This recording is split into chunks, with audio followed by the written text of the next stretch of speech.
I do not know any more effective weapon to kill poverty, inequality, exclusion, discrimination, and to build a more shared society. Hundreds of millions of people have been lifted from poverty, and this is one of the historic achievements of the world in the last 50 years. But that's step one. I think that's one of the most important things about, like a just, balanced economic model, that people feel there's efficiency.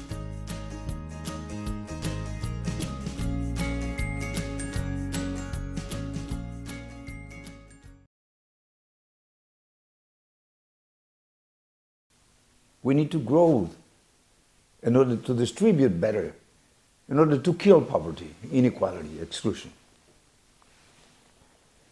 So what is the best way to have a China without poverty, or Latin America without poverty? I do not know any more effective weapon to kill poverty, inequality, exclusion, discrimination, and to build a more shared society.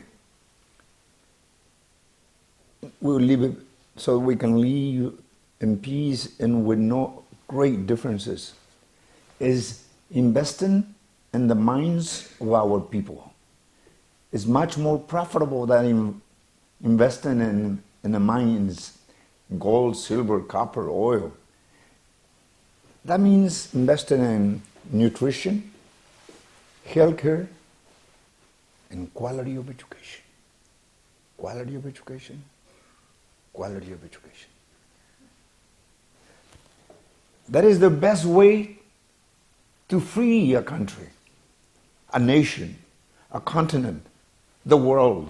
This 5-year period, and that is, there are certain issues of social equity about the treatment of workers from rural areas and their ability to get services in cities. There are environmental issues that also need attention. So, and some of those issues might not show up in GDP numbers, although they might be extremely important for the welfare of the population. And so maybe the solution to the problem of doubling GDP is to redefine the way we measure GDP. Hundreds of millions of people have been lifted from poverty, and this is one of the historic achievements of the world in the last 50 years, thanks to China. Lots and lots of people are today in the middle class. But that's step one. Just because people are no longer poor or hungry doesn't mean the battle is over. The quality of life can be improved further, much further. So the next stage now is that people not only eat, but they eat better food. They have better education. Their quality of life is better, including the air they breathe, the water they drink, the housing they live in, the education that children have. I think in maybe 2009 there was an idea of there being 23 million people living malnourished, and maybe 200 million people living on less than $2 a day, which is a standard for poverty.